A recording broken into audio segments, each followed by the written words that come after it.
5 crimes that were cracked through unexpected pieces of evidence. The goal of any criminal investigation is to find out the ones responsible. However, there are times when the story of how the crime gets cracked and the circumstances that led to it appear to be more interesting than the outcome itself. From pieces of plastic, a tree, to even a Muppet costume. Here are 5 crimes that were cracked through unexpected pieces of evidence. Number 5. Yellow sock. For almost 30 years, the death of Denise Kolb remained a mystery, and had it not been for an unlikely piece of clothing, the case would have been completely forgotten. On November 12, 1991, Kolb, a woman from Philadelphia, was found dead. Her body was discovered in an advanced decomposition state in a remote wooded area off of Harvey Road in Birmingham Township in Delaware County.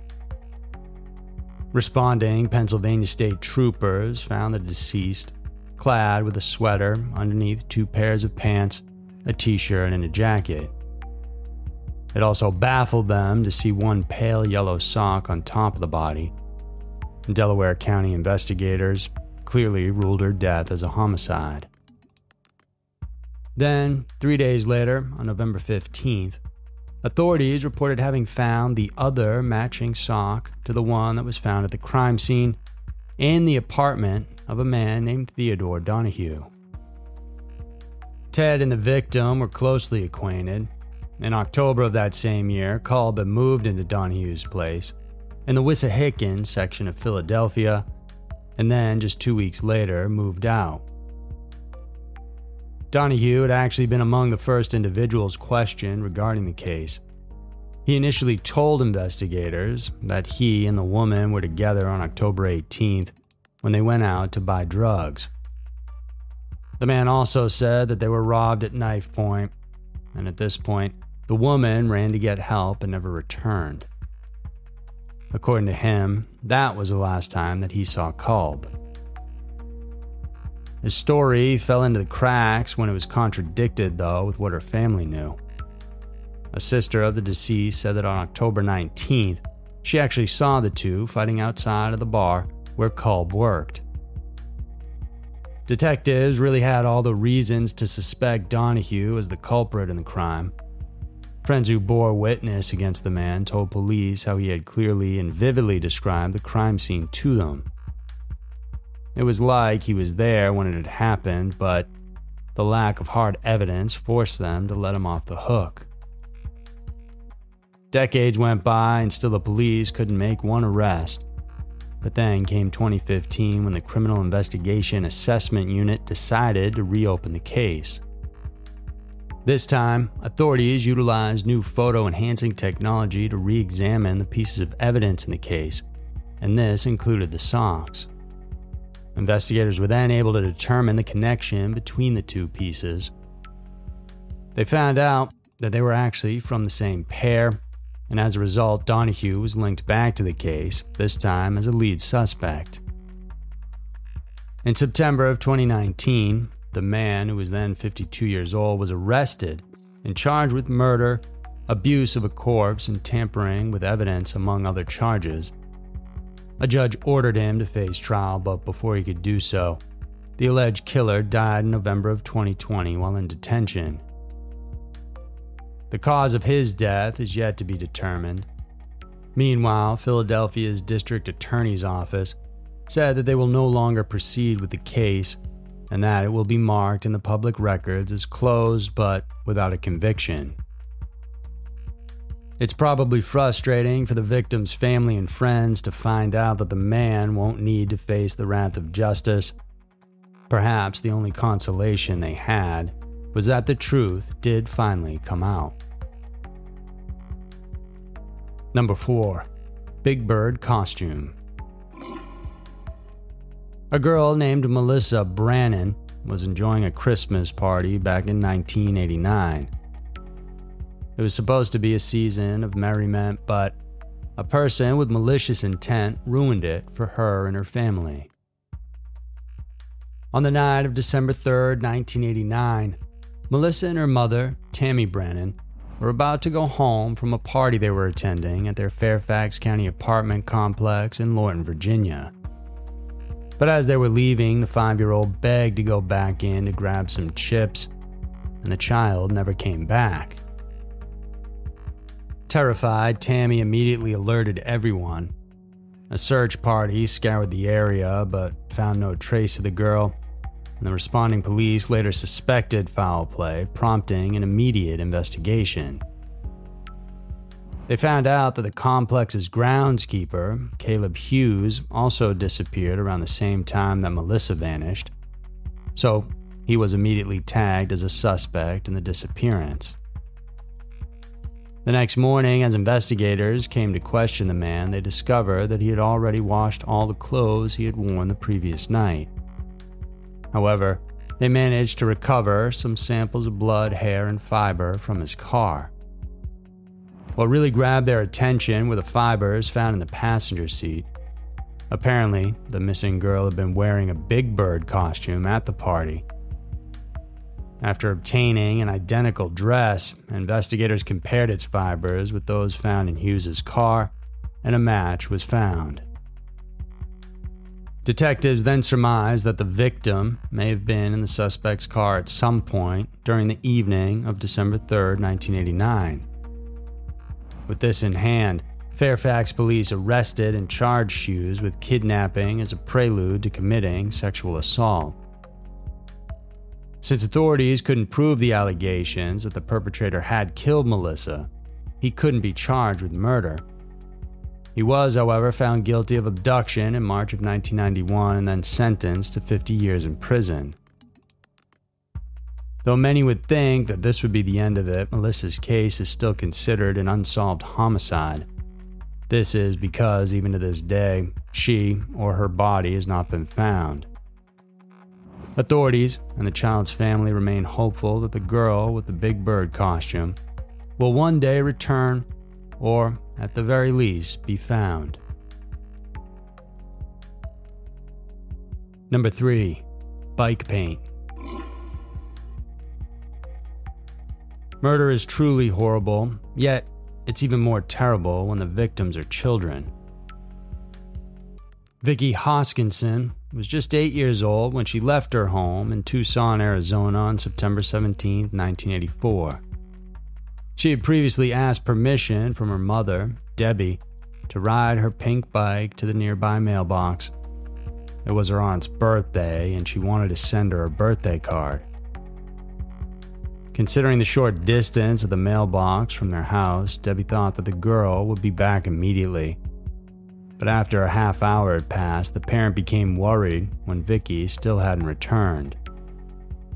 Then, they later found her pink bike, abandoned on the side of the road near her school.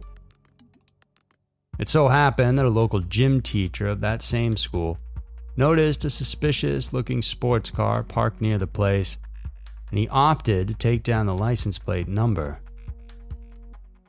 Then, during the subsequent investigation, police managed to get a hold of that information. They traced the number back to a certain Frank Atwood. Atwood, who was a 28-year-old pedophile from California, had been convicted and had served time for kidnapping and sexually assaulting an 8-year-old boy, and he was on parole at that time and had been living with his parents. Around the same time that the investigation was happening, the man had already fled to Texas. After being tipped off, agents from the FBI's Texas Bureau found and immediately detained Atwood, and they also took hold of the car, which they searched for evidence. Though they failed to find any physical evidence from that vehicle that could be linked to the child's person, they discovered a prominent dent in his bumper. This was enough to get the investigation going. With the help of reconstruction experts, authorities were able to match the shape of the kid's bike pedal to that of the dent in the car. They also found matching pink-colored paint on that damaged bumper with the color of Vicki's bike. Upon cross-checking, experts confirmed that the traces of nickel plating found on the bike came from the car. With no other reason to doubt, Pima County Sheriff's Office then arrested and charged Atwood with kidnapping. After 7 months, on April 12, 1985, Vicky's remains were then discovered in the Tucson desert, about 20 miles from where the bike had been discovered. In effect, the kidnapper was indicted and later found guilty of first-degree murder. He was then sentenced to death on May 8, 1987, and is now awaiting execution. Throughout the time that he was imprisoned, Atwood managed to lead a seemingly normal life wherein he got married, baptized in a Christian church, and obtained a couple of master's degrees. Regardless, though, the people of Tucson have been looking forward to the day when the convicted child killer finally gets the punishment that he has so long deserved. Number 2. Tiny piece of plastic. In drama and literature, we have what we called deus ex machina, God in a machine. This is when an unexpected power or event takes place to save a character in a seemingly hopeless situation. The same is true in life. Had it not been for divine intervention, the following case would remain a mystery. In the early morning of August of 2000, Tracy Tomko, a financial analyst from Cleveland, Ohio, went out for her usual daily run. This turned out to be her last, as she was never again seen alive. An investigation was conducted, and during the search they found the woman's body, abandoned and drowned in a puddle. Police believed she had been dragged to that side of the road after being hit by a car. Evidence was found on the scene, such as shards of glass and a little piece of plastic the size of a quarter. But aside from this, there was nothing that could help authorities to identify the culprit in the tragic incident.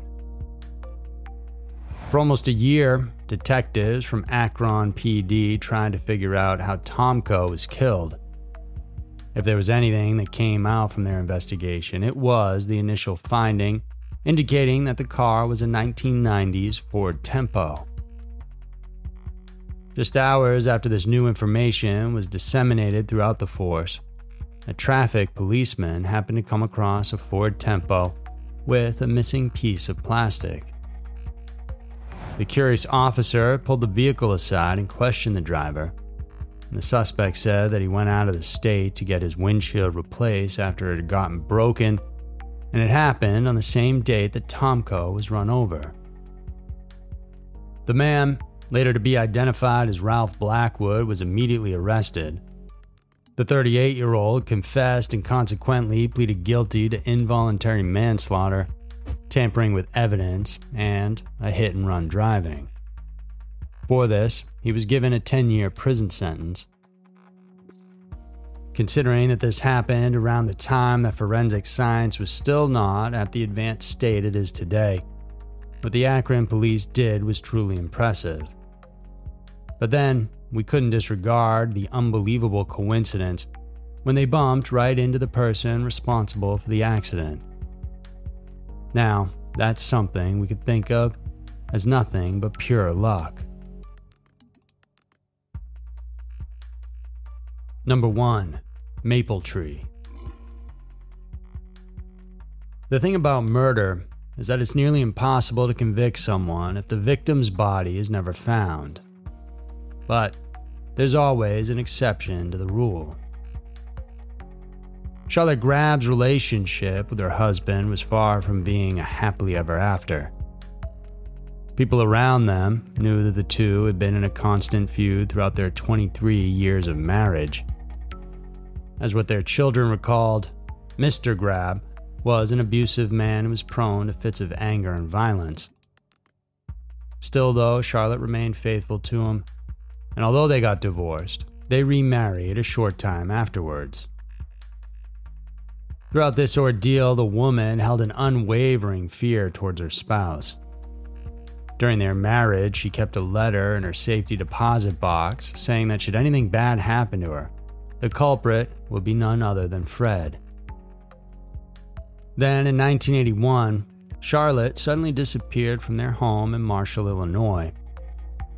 As investigators went over her possessions, there they came across that letter. Fred immediately became a leading suspect in the case, and though the information from the letter seemed damning enough to indict him, it still wasn't sufficient to put him on trial. With no further proof and leads to work on them, the case went on a momentary stall. Eventually, the suspect's former girlfriend came forward to lay bare information that would help propel the case forward. In a confession, Vicki McAllister revealed that she saw her former flame strangle Charlotte and burn her body by a tree near the Wabash River. Afterwards, the killer dumped and scattered the remains throughout the river. There still was a problem, though. Considering the extent and depth of that body of water, it wouldn't be possible for investigators to gather up what was left of the victim. So once again, the police were stuck in a rut. Luckily for them, though, forensic scientists were able to come up with an idea to actually inspect the maple tree that McAllister had told them about. What they found on the tree were signs of damage caused by petroleum-based fuel. By looking at its growth rings, investigators were also able to determine the time that the burning took place, which apparently occurred around the same time that Charlotte went missing. Though small, this piece of physical evidence, together with McAllister's testimony, was enough to convict Fred Grabb of kidnapping and murder. 2 juries then ultimately sentenced him to 75 years in prison. Charlotte Grabb's case is one of those instances when crimes get solved not only by elementary methods of detecting, but by contributing efforts of other scientists like botanists and soil experts. So there were 5 crimes that were cracked through unexpected pieces of evidence. Justice will most likely always prevail. Sometimes it comes later rather than sooner, but the important thing is that these unresolved cases will finally be given the closure that they need. Whether it's the use of new forensic technology and science or a matter of pure luck, it doesn't matter as long as the culprit is found. If you guys enjoyed this video, then please subscribe to our channel. We have new videos coming out every single week, and if you want to check out our Patreon, we have an additional super creepy video there every single week. Thanks for tuning in, and I'll see you soon.